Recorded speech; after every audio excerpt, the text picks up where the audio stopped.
Hey everyone, it's a dose of Dr. Drew. Hey guys, Is microphone muffle? is this camera working? Is it this camera? Yeah, it's on. Okay, fair enough. I think so. I forgot to even check it. I guess it was still on from the last time. Ah, fantastic. Afternoon or morning, wherever you are. I guess it's afternoon everywhere. The Lakes, Las Vegas. I don't know what that means, but let everybody kind of pile in here. I'm watching the restream questions as they come up here. So I opened with the picture of you with Arnold and Ben and Catherine. Got it. So Catherine Barger is the president of the LA County Board of Supervisors here in Los Angeles, obviously. And she is working very hard on the mental health issues in our county and really making some very steady progress. And she very kindly invited me to breakfast this morning with Dr. Ben Carson, who somebody I've met and spent time with before. And he's just such a great guy, the kind of person you just want to hang out with and spend time with. And he had lots of great ideas. And he gave a great presentation at the Schwarzenegger Foundation conference today on ending homelessness. And he was frankly inspirational. He gave an analogy. He was saying that everyone needs to drop their ideology and just work in an evidence-based, solution-oriented manner. Exactly what I've been saying. And he had a interesting metaphor about how the bald eagle was our sort of our founding symbol, and that you couldn't have a bald eagle with two left wings or two right wings. It wouldn't fly very well. You need a left and a right wing to make it fly properly. And again, a lot of conversation. There was panels and whatnot, and the took away a couple things. One was the politicians conflate affordable housing and homelessness, and they are distinct and overlapping problems. They are not the same problem. We have a affordable housing problem. Never denied that. And we have a housing problem. What I was saying was solving the affordable housing problem is not going to solve the majority of the homeless problem. And let's see, Matthew, you got a DNA test. You're having trouble dealing with it. Why? I don't know why. Can we get... it's up to the individuals who's homeless if they want to get help. No, that's not really true, because is it up to a dementia patient to get help? Do you hold other people, a patient who's unconscious? That when people's brains don't work right, there's a moral obligation on behalf of other people to step in and to help them. We do it with dementia. We do it with encephalopathy. We do it with everything unless it's a mental health problem. And then we go, no, can't touch that. So I have some very, very simple solutions, which is reestablish the definition of gravely disabled so people that are gravely disabled can be helped. Expand conservatorship. Create a directive for physicians. Every time they make a psychiatric diagnosis, we fill out a directive that motivates or instructs us what to do when somebody gets ill, when their brain stops working from the psychiatric condition that is inevitable in certain psychiatric conditions. We do it with every other medical illness. Why we don't do a psychiatric illness is bizarre. Okay. I've told you before about not having a spleen, and antibiotics is not an issue, and you have to talk to a hematologist about it. There are loads of homeless people out there. Why don't we just call their parents to pick them up? Because even if they aren't children, let's say they are 20 years old and they have a family, you can't touch them. The family can't touch them. No one can get near them. It's against the law. And the nature of the condition causes something called anosognosia, which is a block of insight. 90% of drug addicts never seek treatment. Only 10% seek treatment. When you study that 9%, why don't they seek treatment? They don't want it. They don't think they need it. And they die. They needed it. So, do 12-step work for food addiction for some people. That's one way to approach that. I'm reading... Okay, this must be about the DNA thing. My father is not who I thought it was, and now I'm confused. I figured out who the real guy is. Wasn't the original two. I'm so emotional, I don't know where to go next. How to approach him, the guy that's actually your father. Again, you always need somebody else in your corner for that. Susan, you're thinking something? Does that ever end up being the guy that you wanted it to be? Well, that's an interesting point. People are often disappointing when you find out who you're genetically connected with. But it's something you could do, but don't do it alone. Don't do it alone. You got to go get a therapist or a support group or something before you do anything like that. Maybe therapy, yeah. Are brain zaps from Cymbalta withdrawal dangerous? They are not dangerous, but they feel horrible, and they can actually be disabling. So I guess they're dangerous that way. So it really is about slowly detoxing from things like Cymbalta and Effexor and Celexa. Yeah, those brain zaps are very uncomfortable. Yeah. There are ways of treating it, though, so you should talk to a psychiatrist who's familiar with that. My dad is an alcoholic. Is addiction heritable? Yes, about 50% of the time you inherit that potential, but just because you have the potential doesn't mean you necessarily get the illness. So a 50% chance of getting the condition of the genetic potential, and so treat it accordingly. My mother was homeless for 40 years, schizophrenia, trauma, and life. Yeah, horrible. Horrible. I didn't get a notification or a text, Rochelle says. Miss Producer, what do you think? Oh, you don't get it on this show. Oh, you don't get it from this one. It's the Sunday show you get that. Yes. By the way, let's talk about that. What about Sunday? It's going to be me and Bruce Heischober. We're going to be talking about Suboxone and pain management, something that came up when I was doing a pain management show, and no one seemed to know much about it, so I'm bringing in Bruce, who does know a lot about it, and he's going to bring in some patients who've had some marked success stories with that. And you should be aware that even the government now is pushing hard for people to use Suboxone as not just an adjunct in chronic pain, but maybe a first line. Now, wait, what is this now? Seroquel is an antipsychotic, but often prescribed in low doses for sleep. You can't get benzos for sleep, but you can get this dangerous drug. Alice, that is not true, that the benzos are more dangerous. That's why it's more difficult to get them. And the Seroquel in the elderly population has some risks. And the Seroquel is not without any risk, but the risks are very low in an otherwise healthy adult. After 21 years in recovery, I found there's no gender-specific 12-step literature. I believe women should have a 12-step book that speaks to women. You know, those things are out there. You have to go to like a recovery bookstore. And, yeah, it's something you ought to look into for sure. Look at my schizophrenic son on Facebook for our story. Is that Chris? Oh, wait. That is Susan Day. Susan, want to give us a little synopsis here? I can push it out, what exactly they'll find at that story.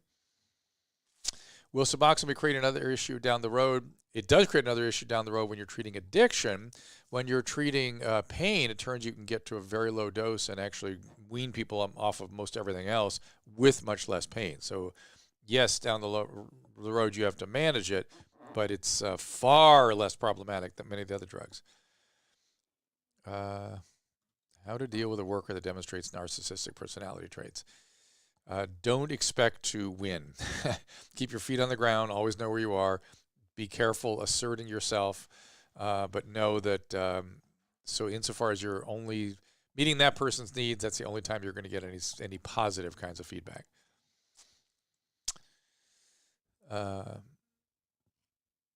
Two kinds of sleep disorders, Ambience for years, killed my brain and memory, and that is a benzodiazepine. It's a hypnotic benzodiazepine, yes. So benzos help me sleep, no kidding, but you were on it for years and you see it has adverse effects. It helps the nightmares. Many other things can help the nightmares. You should see a sleep specialist. Although I let's see, Seroquel sent my mom into a deep psychosis. Hard to imagine how that happened, Jesse, since it is an antipsychotic. So it doesn't, I've never seen that side effect. But let's be fair. Any medication is dangerous. Tylenol is dangerous. Everything is dangerous. So anything you take can have adverse effect on you. Medication should be taken only when they're absolutely necessary.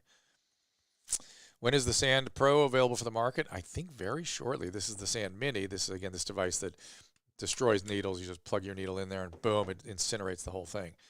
4,000 degrees in that little teeny tiny box. Yeah, 4,000 degree arch just turns the needle into a little nub. And it just dissolves it, and you can't feel any heat or anything. Right. It's crazy. It's a great technology. And you can buy stock in it too. What kind of graduate program would you recommend if you want to work in mental health advocacy or mental health clinical work? Advocacy is more of a public health degree, but I think PsyD in mental health is one of the most sort of, you could social work, I guess, would be what you would go into, medical social work. But licensed clinical social work, also a very good degree. So PsyD, licensed clinical social work would be kind of what I think what you're looking for. Why is important? If you want to get better, read that in your book. It irked me since I don't feel I have a great why. Is the why important in addiction recovery? Why did you inherit the genes you inherited? Is that the why you want to know? I mean, that's why did I develop prostate cancer? It's no different than with addiction. Because your dad had it. I had inherited But your genes. grandfather had it too. Yeah. A lot of men get it. Most men get it by the time they're 80, right? Oh, yeah. By the time you're 100% of men have prostate cancer. Again, I'm going to repeat what I said. If I were creating a task force to handle LA homelessness, what types would be in this group? A task force? I would have clinicians. We have no clinicians anywhere, only politicians everywhere. So I would have a public health expert. I would have a high-quality psychiatrist. I'd probably have a neurologist, general practitioner, people that deal with these people all the time, ER physician. These are all people that see the problem, know what it is, and know how to manage it and make it better. The politicians don't know how to make it better.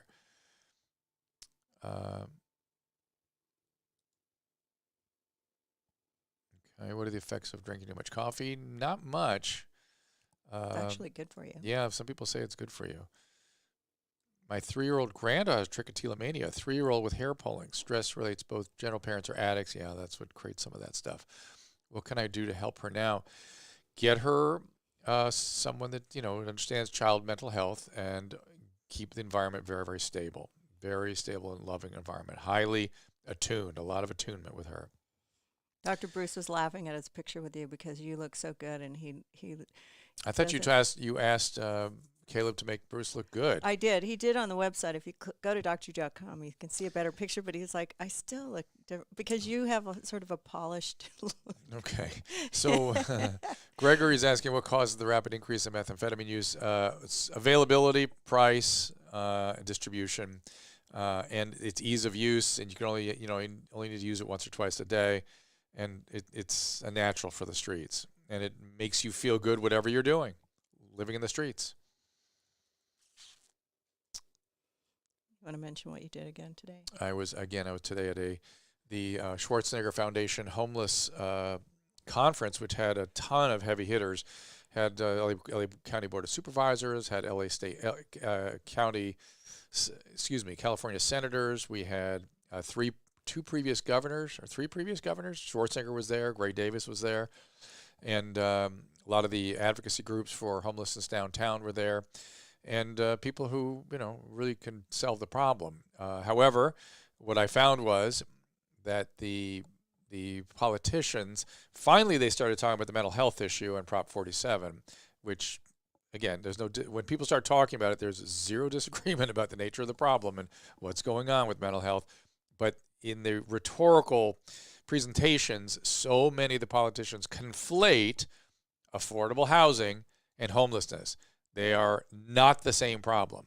Affordable housing is not going to solve the mental health disaster that is homelessness. So it's going to overlap with it for the transiently homeless and temporarily homeless and recently homeless. It will help with those people. That's it. How do you manage and get the right care from doctors that refuse to take you seriously or believe you are sick? Won't do correct testing. Well, Lauren, that's sort of a function of the system you're in. You can't get, a lot of testing if you're in a restricted resource system, like a government system or HMO, that sort of thing. The doctors have to use their judgment about what's going on.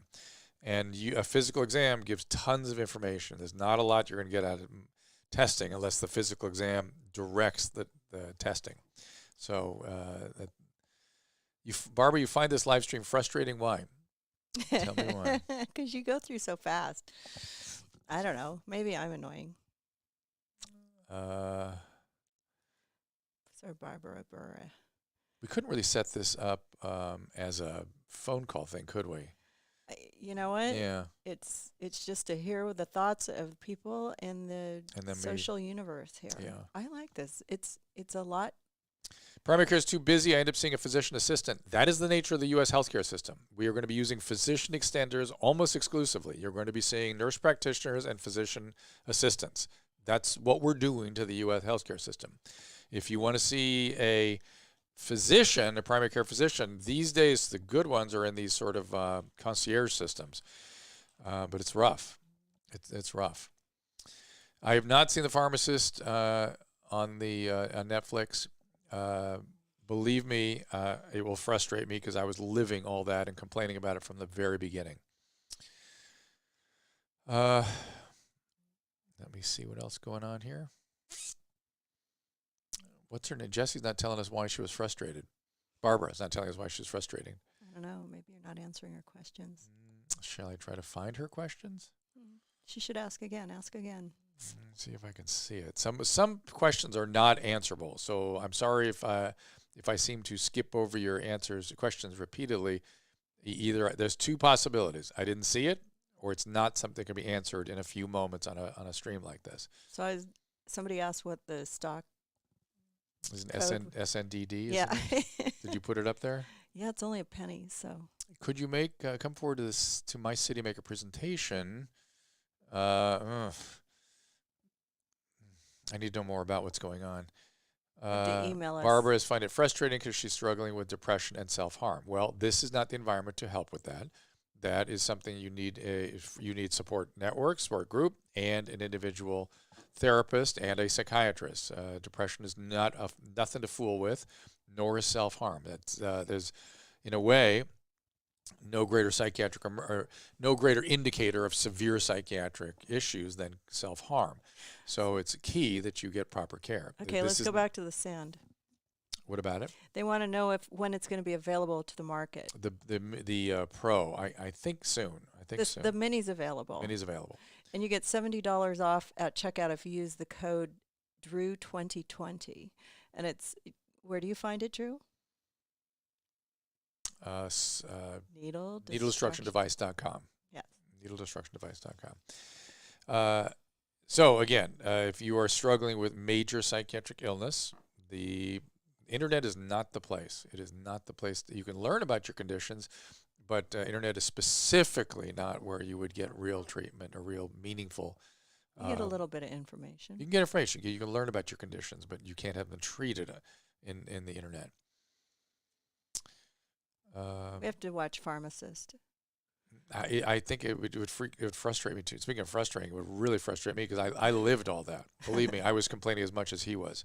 I don't know what it's about. It's about a guy that was rounding up all the overprescribers, and I was trying to put the patients back together that these people were creating, and they were dying like crazy. Terrible. Yeah.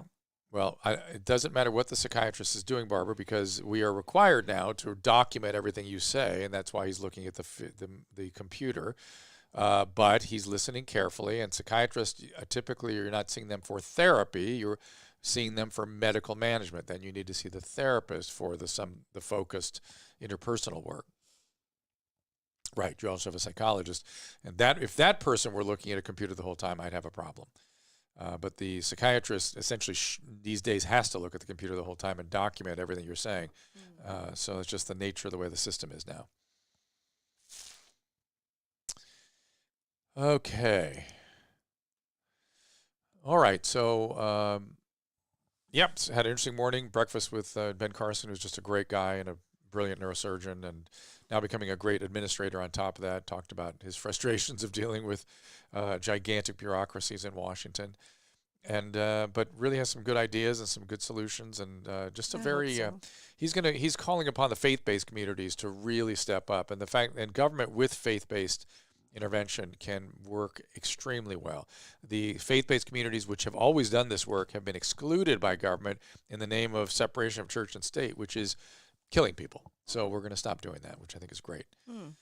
Okay, you and I have to go get a plane, Mrs. Pinsky. No, we have time. You have 5 more minutes. Okay. Oh, we do have to leave in like 20 minutes, huh? Right, and I may have things to do in that 20 minutes, right? I know you don't, but okay, I do. Okay. I have to do my hair. How do you stop homelessness when you have to stop enabling the addicts that don't think they have a problem? Right. So only 10% of drug addicts get treatment. Anosognosia, everybody. I say it all the time. Anosognosia is the brain's block in the ability to have insight into what's happening. schizophrenia, bipolar, sometimes depression, certain personality disorders, and addiction cause an anosognosia-like syndrome. So only 10% of drug addicts get treatment because of anosognosia. When you talk to that other 90%, 80% of them say they don't need it. Why would they? Get out of here. I don't have a problem. And that 80% dies. They die of addiction. So if you allow that to go unchecked without creating some motivation back to care, you're killing people. So that's it. Okay, Kristen said, see your Insta DMs or tweets. She says, I tried for a Clorox sponsorship. Thank you. That's fantastic. That would be great. Yeah. That'd be fun. Yeah. What about a homeless census? I could get behind that. Absolutely. We need to it's not just a census, it's a triage. We need to bring people in and triage them, not have a bunch of adolescents with clipboards asking you have mental illness. You have to have professionals doing a mental health inventory, doing a mental status examination to see whether or not somebody has mental illness. And believe me, it's going to be 85% out there.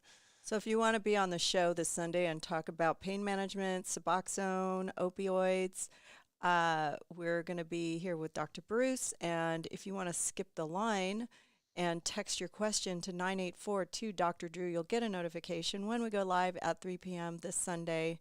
And we'll be taking your calls. Radio. But you got to get on there fast because once the lines fill up, you have to wait and keep calling back. But we appreciate everybody calling. Gregory said, I had a 5150 and I was out in an hour. This is before I got sober and was wildly manic.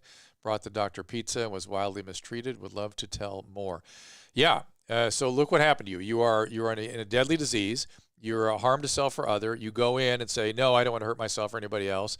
And all they can ask you is, where can you eat? Where do you know how to get food? And do you have a place to stay? And that's it. That's it. Then you're out.